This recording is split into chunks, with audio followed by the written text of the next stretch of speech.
Olá, meus alunos do 8º ano, tudo bem com vocês? Espero que todos estejam bem. Essa semana nós vamos tratar o capítulo 21. Por que é importante compreender o próprio corpo? Nos capítulos anteriores, a gente trabalhou bastante toda a questão do desenvolvimento, da puberdade, da adolescência. E agora, nesse capítulo, nós vamos estar falando, dando uma relembrada, em algumas características que acontecem nesse período. E aí vamos falar um pouquinho mais também de comportamento. Na puberdade, as meninas elas desenvolvem um conjunto de caracteres sexuais secundários. Que caracteres são esses? Crescimento dos seios, alargamento das ancas, dos quadris, arredondamento da bacia, o aparecimento de pelos nas zonas púbicas e axilas, aumento de transpiração e da oleosidade da pele, crescimento acentuado, porque tem um crescimento, não, de repente a pessoa não vai ficar tão grande, mas ela tem um crescimento rápido, e acentuado.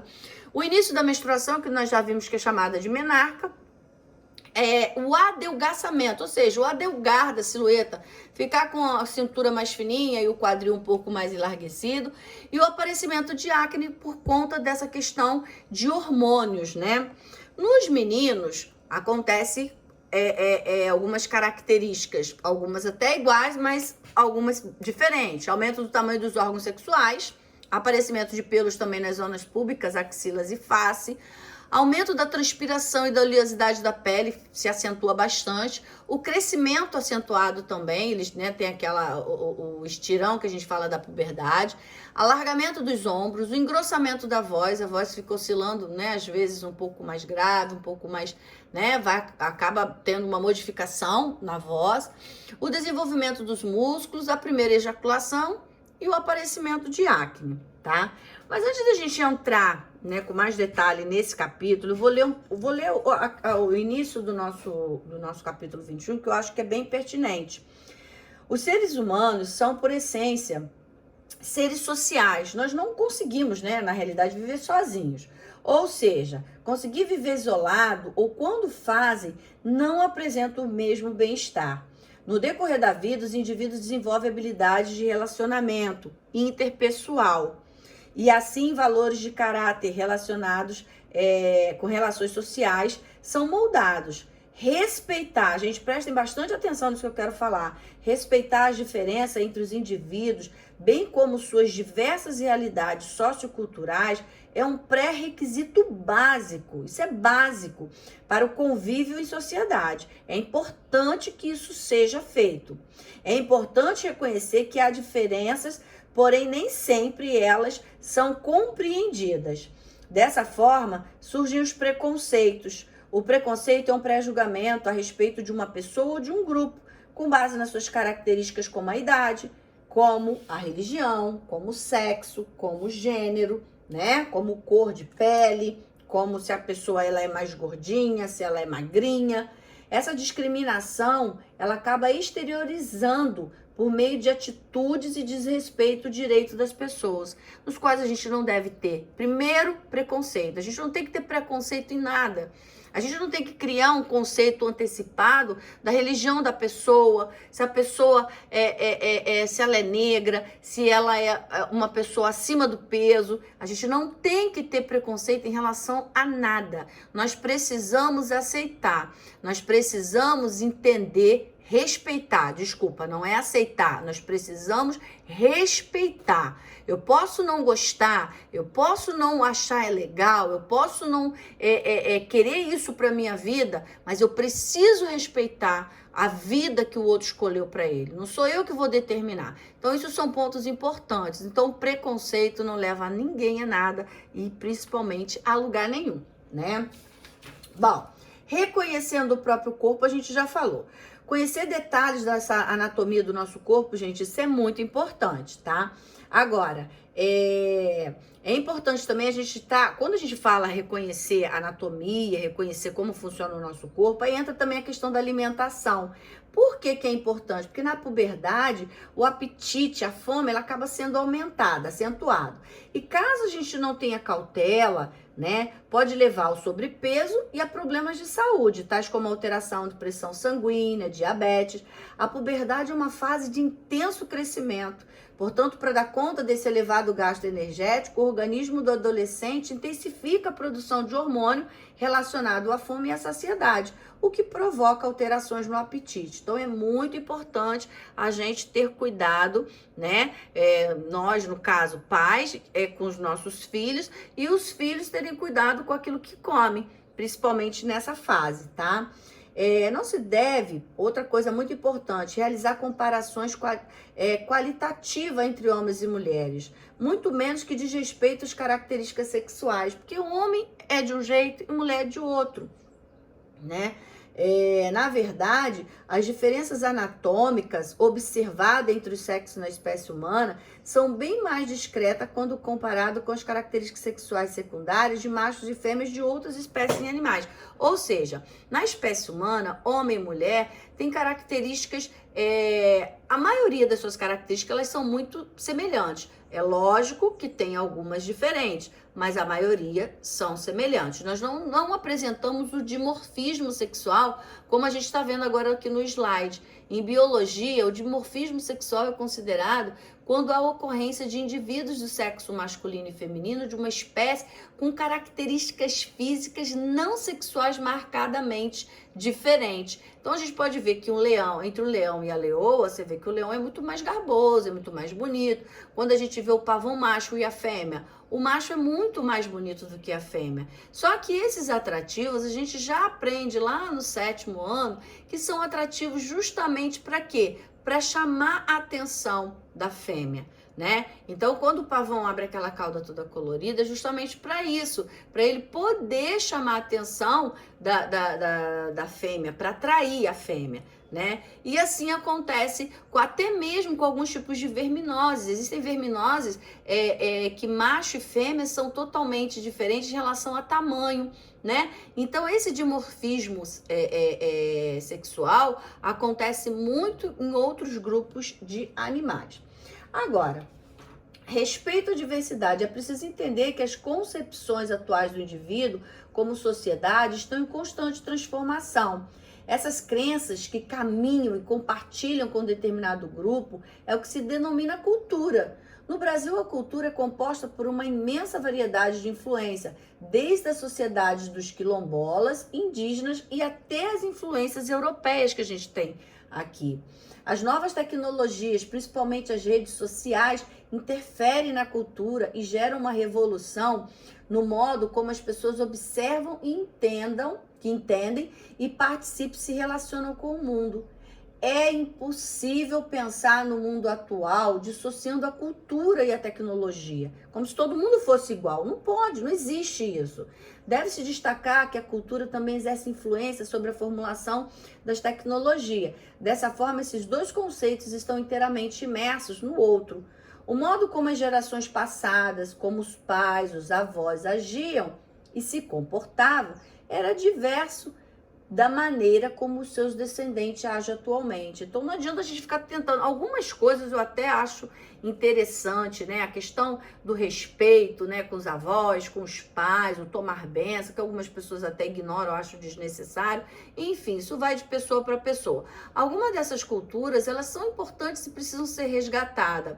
Outras a gente precisa entender que precisam ser mudadas, que afinal a tecnologia está mudando cada vez mais a nossa sociedade. Nós precisamos acompanhar essa mudança, né? Por exemplo, a consciência ecológica atual é consideravelmente maior em relação das décadas anteriores. Ou seja, a nossa preocupação de hoje com o meio ambiente, com a ecologia, ela se tornou muito maior. Hoje pensa-se mais em estratégia de conservação ambiental e de consumo consciente se comparado às gerações anteriores. Criaram-se conceitos novos que modificou, portanto, a maneira de ver e explorar o mundo. Aos poucos, desenvolveu-se um mundo diverso, aproximando pessoas que pensam diferentes uma das outras. Isso é importante, a gente entender que as pessoas pensam de formas diferentes, que as pessoas precisam atuar de formas diferentes e a gente respeitar, tá? Quando a gente fala aqui que hoje em dia as coisas, né, teve uma mudança, uma evolução muito grande e que algumas coisas do passado a gente precisa deixar no passado, outras a gente precisa resgatar, que é importante, são coisas importantes para para nossa convivência, para o nosso dia a dia, né? Para nossa formação de caráter, personalidade, isso é importante. Agora, quando a gente percebe, né, no caso, que hoje a gente tem uma preocupação muito maior com a questão ambiental do que antigamente, mas isso é por quê? Porque a tecnologia avançou, porque a tecnologia também, por consequência da humanidade, acabou degradando o meio ambiente. E com essa degradação, o que acontece? Né? Acontece a maior preocupação hoje do que no passado, porque no passado não era tão degradado como é hoje, tá?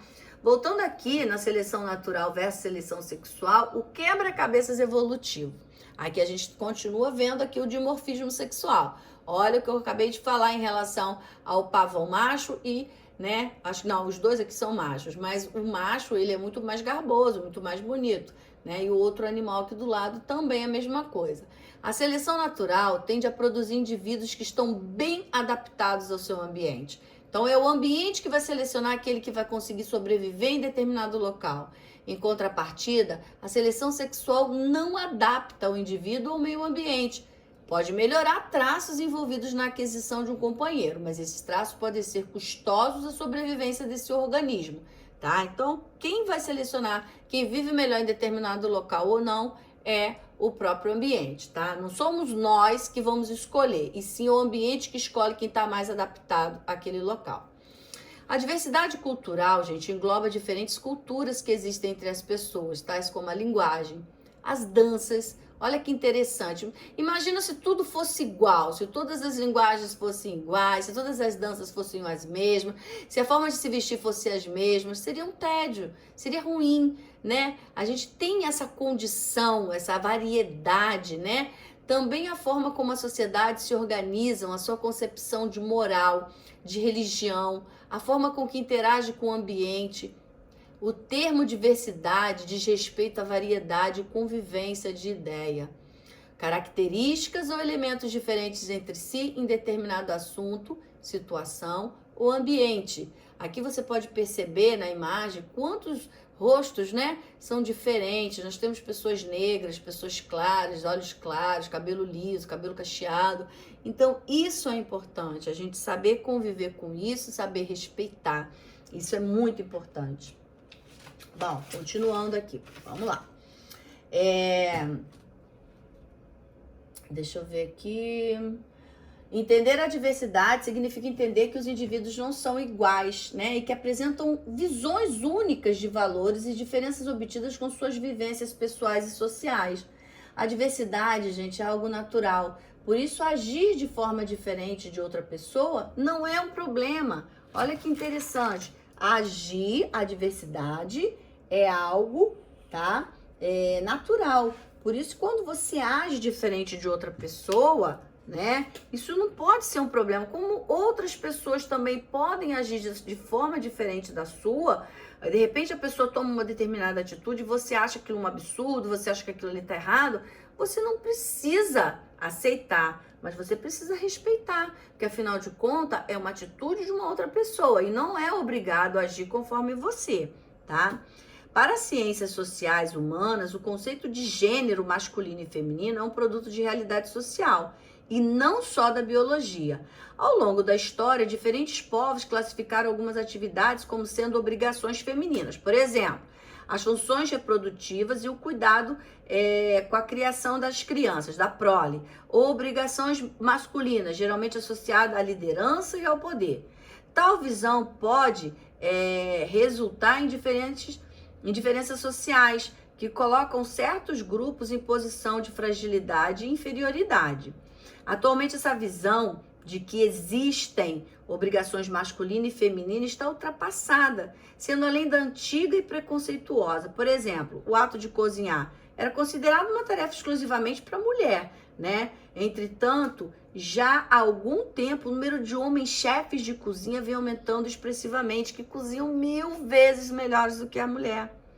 Muito se fala em debate sobre alguns conceitos relacionados à sexualidade. Os termos gênero e orientação sexual, por exemplo, passaram a fazer parte das rodas de conversa. Contudo, muitas pessoas desconhecem esses termos e podem se confundir. Fato que deve ser esclarecido para evitar interpretações errôneas.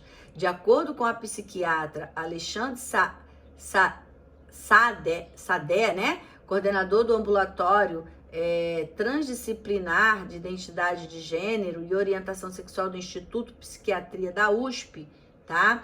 E o psicólogo Breno, tá? Especialistas em gêneros, os conceitos de gênero, sexo e biológico e orientação sexual são coisas relacionadas, porém diferentes. E é exatamente devido a essas diferenças conceituais que, segundo eles, esses três aspectos não podem anular uns aos outros. Portanto, no ato de definição da sexualidade humana, deve-se considerar os três conceitos simultaneamente, tá? Então, assim, gente, o importante nessa questão toda é o respeito, é você ter sabedoria, é você saber lidar com o diferente, é saber lidar com o novo e não criticar e não ter preconceito, né? As pessoas, elas vivem de forma com que elas acham que estão corretas e você precisa aceitar isso. Não é porque você vive um tipo de vida que você acha que todo mundo tem que viver como você. Agora, não quer dizer que você precisa aceitar determinadas coisas. Isso aí já é uma outra questão, né? Isso aí, em sala de aula, levaria até a um grande debate bem interessante. Mas você não precisa aceitar todas as coisas, mas você precisa respeitar. É o mínimo, tá bom? Bom, determinação do sexo na espécie humana. A determinação do sexo biológico da espécie humana é baseada em um par de cromossomos específicos. A gente está vendo aqui no nosso slide. A determinação cromossoma do sexo ocorre em diversas espécies na natureza e diferentes formas. Os humanos, independente do sexo, eles apresentam 46 cromossomos na maioria das suas células. Então, ou seja, nas células do nosso corpo, do sangue, da pele, são 46 cromossomos que os humanos apresentam, sendo 23 herdados do pai e 23 herdados da mãe. O último desses três pares de cromossomos é classificado como par sexual, ou também chamado de alossomos. Em contrapartida, os outros 22 pares, nós temos 23 pares, não é isso? 46 cromossomos, sendo que 22 pares são chamados, um par é alossomos, que é o par de cromossomo sexual, e os outros 22 são autossomos, que possuem genes que vão determinar características que não tem nada a ver com o sexo. Um par características que está envolvido com o sexo, e os outros 22 pares são os autossomos, que é aquele que faz parte do sangue, da pele, cor de olhos, de cabelo, enfim. E somente um par que vai definir o sexo, tá? Da criança. Bom, dessa forma, o par de cromossomos número 23, dá uma olhadinha, olha lá o par, o último par, 23, o último par de cromossomo sexual, tá? Ele é composto pelo cromossomo X e Y, sendo que o X, tá, é maior deles. Observe a ilustração no cariótipo humano, isto é, no conjunto de pares de cromossomos que uma espécie possui. Esse sistema é chamado de sistema XY. Então, se você parar para prestar atenção, aqui no cariótipo humano feminino, no par 23, que é o cromossomo sexual, a mulher tem 2 cromossomos iguais, que é XX.